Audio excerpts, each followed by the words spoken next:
Hey, what's up, everybody? Last night I finally finished my hard mode playthrough of Final Fantasy VII Remake. I love that game so much. Playing through it again and immersing myself in the story again, I've kind of revised some of the theories I had because some things have stood out to me. Now, I released the Wu-Tai video. If you haven't seen that, go check that out because that's an interesting take. But also, I've revised my theory on Sephiroth. What we're actually seeing in the game as opposed to kind of what I thought the first time. Right off the bat, it's apparent that Sephiroth acts different at different points of the game. Like, he either smirks and makes little sounds and doesn't say anything directly to anyone, or there are times when he just singles out Cloud. And then there are times when he kind of is addressing the whole party and then kind of smirks at Cloud, you know? So first off, the Sephiroth that kind of like addresses everybody. You know what I mean? Especially at the end of the game. To understand this theory, it's based on this concept that Sephiroth is manipulating everything. Like the real Sephiroth Prime is manipulating everything. There aren't multiple timeline Sephiroths. In my theory, there are not multiple timeline Sephiroths. I don't really feel like there's evidence to support that there is, you know? But there is evidence to support that Sephiroth knows things. So ride with me for a minute. Just ride with me for a minute here. So the version of Sephiroth that kind of addresses everybody is the entity that's been addressing everybody from the start, which is the Whispers. I feel like Sephiroth has fooled or manipulated the Whispers in some way, or the Arbiters of Fate. He's manipulated them in some way to think that they have a pact or a truce and they're working together to keep Fate intact. You know what I mean? Which, that one, there are a few hills to climb on that theory for me, but it does explain how in the end battle, like, the Whispers comprise Sephiroth. Well, they comprise Sephiroth in combination with at least a piece of Genova and a test subject, which I'll get into that in a minute. This is like the ultimate form of Sephiroth at the end of the game, but it's still not like the real Sephiroth. So again, we're going to keep going here. We're going to keep going. At the end of it, all the Whispers that remain after you defeat the large Harbinger, and they make the vision of Meteor, and all the black and everything in that vision comes in to Sephiroth. That's like the Whispers all joining with Sephiroth for like this vision of him. So that is like this combination of Sephiroth's will and the Whispers. Okay? So it's not like a future or past or current version of Sephiroth you're defeating. It's the idea of Sephiroth created by the Whispers with his will, if that makes any sense. So that's my thought on that one. I call him Whisperoth. So that's Whisperoth, okay? Then you've got Genovaroth, and everybody knows which one Genovaroth is. That is the one you fight in President Shinra's office. And plus, Genovaroth I'm mixing in with the different clones. There are different points in the story where Sephiroth just makes like a face or whatever, and it's apparent in chapter 3, I think it is, when the neighbor Cloud goes to check on comes out, and it's one of the test subjects, the S genome test subjects, or the Genova S cells test subject. His will is jumping in and out of people. You know, he's basically possessing all these poor bastards for a brief period of time. Poor bastards being the S test subjects, and then just discarding them, just like he does in the original Final Fantasy VII. So this is par for the course for that original storyline, and adapting it in a way for the current game. So He's not saying that version of Sephiroth doesn't talk to anyone. You know what I mean? Doesn't talk to Cloud, doesn't address the party or anything like that. He never really addresses the party, right? So, but you know what? No, he does. That version of Sephiroth does talk one point that I can remember. He talks at the point where he's standing in front of Genova's capsule, basically, and then Cloud goes after him, and then Sephiroth says, "A touching reunion." You know, that version of Sephiroth is a Genovaroth. Okay, one of the test subjects. Then you've got the powerful version of that Genovaroth, who is the one that kills President Shinra, right? And stabs Barrett. That version of Sephiroth we all know is Jenova because he diffuses, and then you have the battle with Jenova Dreamweaver. Then, after the battle, her body's laying there, another S-clone subject, I think it was 46. I think it was the same test subject that was his neighbor. Because I think it's the same number. I could be mistaken on that, but it's another test subject version of Sephiroth that picks up Genova's body and leaves, right? So, and then jumps off the Shinra building and escapes with Genova's body. At the end of the game, at the crossroads of fate, you've got what I think is another test subject Sephiroth, right? It could be Jenova. It's probably Jenova herself. Opens the portal and goes in. So that version of Sephiroth went into the portal, and that is the version. It's Jenova combining with Whispers to make Sephiroth. Okay, so that's that version of Sephiroth, because it makes sense, because Jenova, her body escapes with the clone, and then you see Sephiroth descend again and open the portal and everything. To me, that seems like something Jenova would be powerful enough to do. Open a portal to the alternate kind of dimension where they can battle the Whispers, and it's all part of Sephiroth's game. Okay, it's all part of Sephiroth's game, because Sephiroth he's manipulating even Jenova. Okay? He's manipulating Jenova, because Jenova is just a collection of cells and a dead body at this point, but still very much sentient, but not complete. Genova's not complete, so Sephiroth can manipulate Jenova at this point. And that's what he's doing. His consciousness is connected to everything now, because he is basically at the Northern Crater becoming one with the life stream. His real body is. So his consciousness is flowing through everything. And this version of Sephiroth Prime, the actual Sephiroth, not the Whisperoth or Genovaroth, it's actually Sephiroth I'm talking about here. This version is much more potent and powerful than the original Sephiroth from Final Fantasy VII's timeline. That was one time loop. Right? If you take into account that the game now is playing with aspects of cyclical time loops for Final Fantasy VII Remake, like not multiple timelines, not string theory, but like cyclical time.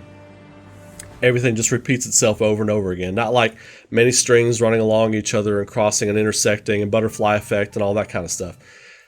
If you don't take that into account, and it's all just repeating itself constantly, then the life stream is the one source that could have knowledge and recorded all of these different cycles. And Sephiroth being one with the life stream now, and Aerith, but that'll be a different video. There's a video coming on Aerith too, that Sephiroth has knowledge of all this, right? And now he's more powerful, more potent, and more knowledgeable, and more cunning than he was before. He's using the Whispers, or as they were called in Final Fantasy VII Original, the cries of the planet. Can you hear the cries of the planet?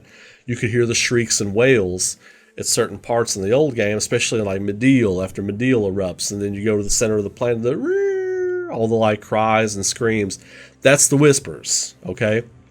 Because there are points in Final Fantasy VII Remake where you can hear them shrieking, you know, and it sounds very similar to the original Final Fantasy VII. And that's something I haven't seen a lot of people talk about, but I think that's very much in play. Okay, so you got Genovaroth, you got Whisperoth. At the end of it, you're fighting Genovaroth with Whisperoth, right? Okay, so once you defeat that version of Sephiroth, then what happens? What happens to Jenova? Well, as we see throughout Remake, Jenova and Sephiroth have to have the S test specimens, test subjects, to physically manifest.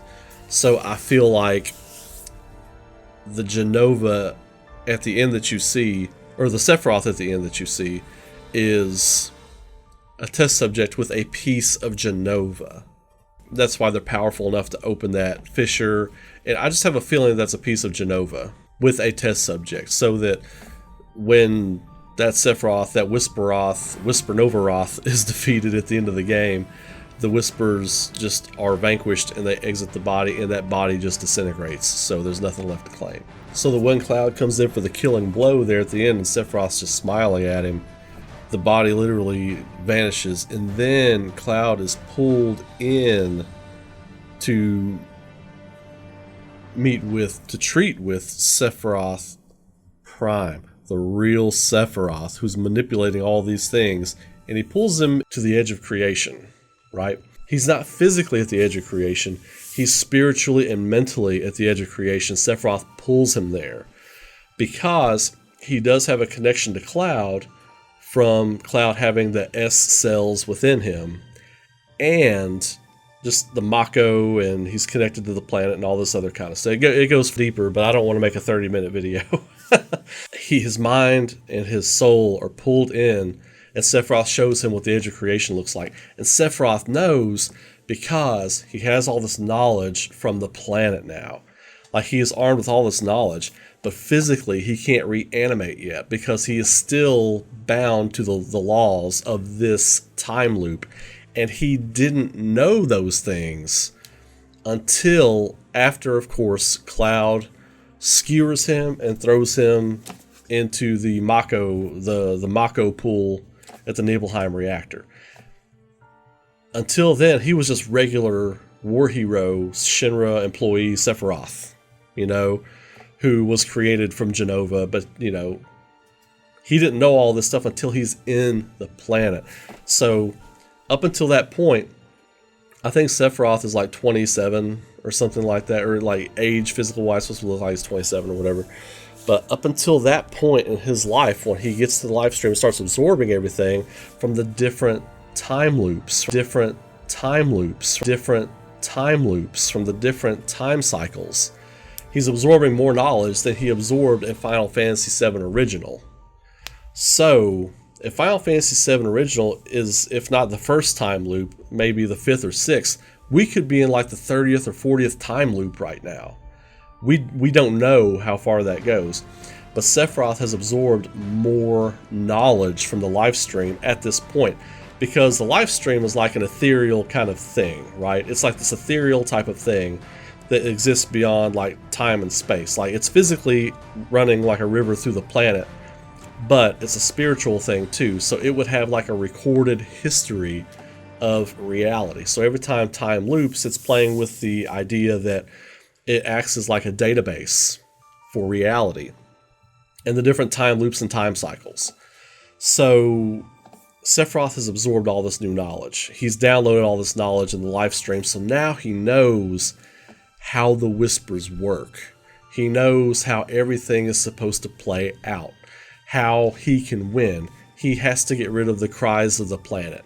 He has to get rid of the Whispers. He has to do all these other things. He's manipulated Cloud and the party. He's manipulating Jenova's body, her remains, for all that raw power. And he's manipulating the Whispers, the planet itself. I feel like Sephiroth's been like, hey, look, you know, I've seen what I do, and I think it's a horrible thing. I want to work with you to make sure that the best reality comes about. I'll play my part. I'll be a good boy, and I'll help along the way and do all these other things. But really what he's doing, He's steering Cloud and the party to go against the Whispers, to go against their route, right? Like from chapter 2, from right in chapter 2, when he diverts Cloud. So this is Prime Sephiroth we're going to get into now. This is Prime Sephiroth. He has a direct connection to Cloud's mind that the Whispers can't see. The Whispers of the planet have no knowledge of.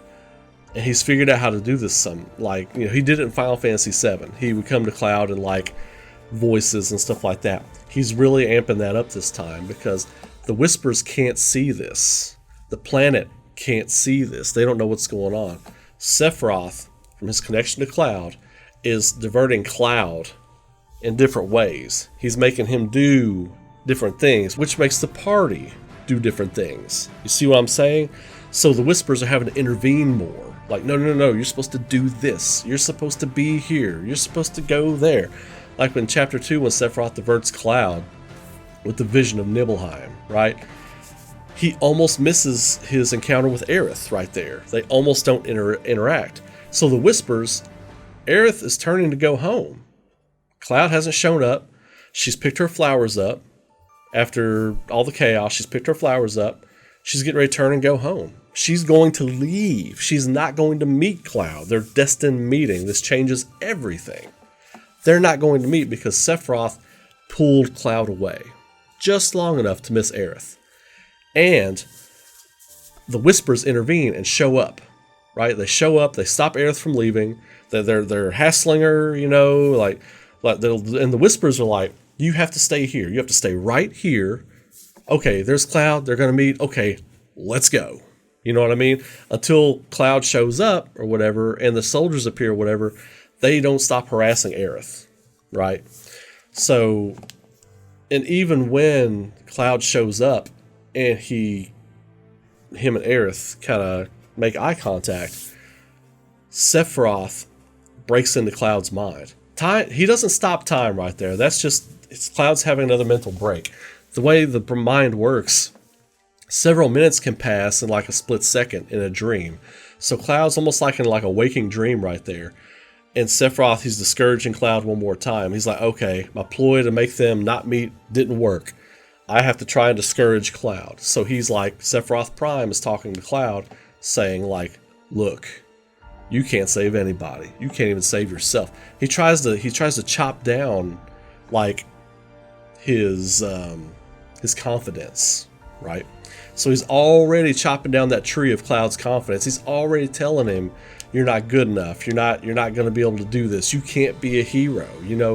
You got lucky when you stabbed me, bro. So he's already intervening. So Sephiroth Prime is using his direct link to Cloud to diverge things and making the Whispers have to intervene more. So you're seeing them a lot more than just a couple of times in the original Final Fantasy VII when you would hear the when the music would stop and you hear the cries of the planet or whatever, So that's Sephiroth Prime. He is mentally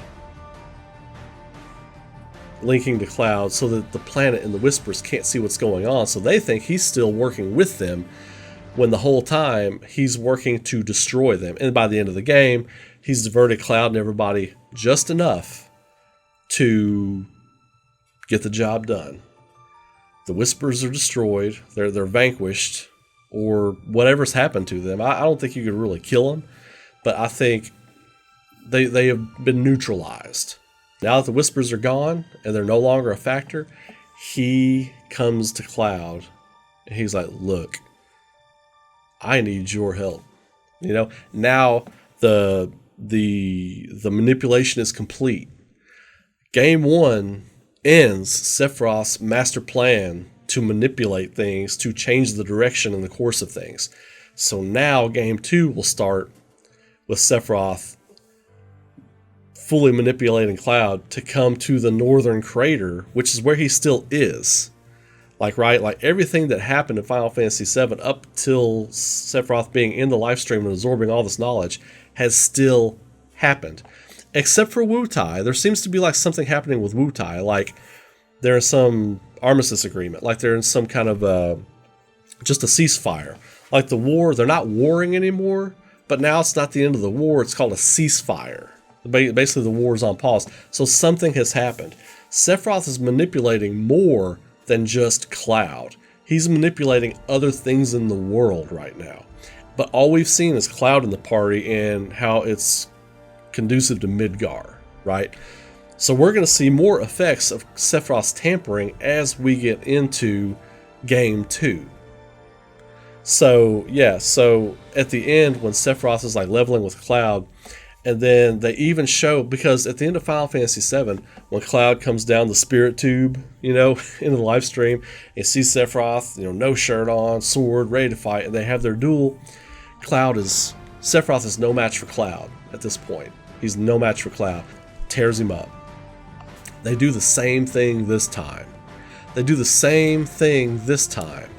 And had this been Sephiroth Prime just as he was, then that would have been the ending duel of the game. Sephiroth would have been no match for Cloud, but it's not Sephiroth original Final Fantasy VII. It's still, technically, yes, that same Sephiroth, but now he's armed with more knowledge from absorbing all this knowledge from the different time loops.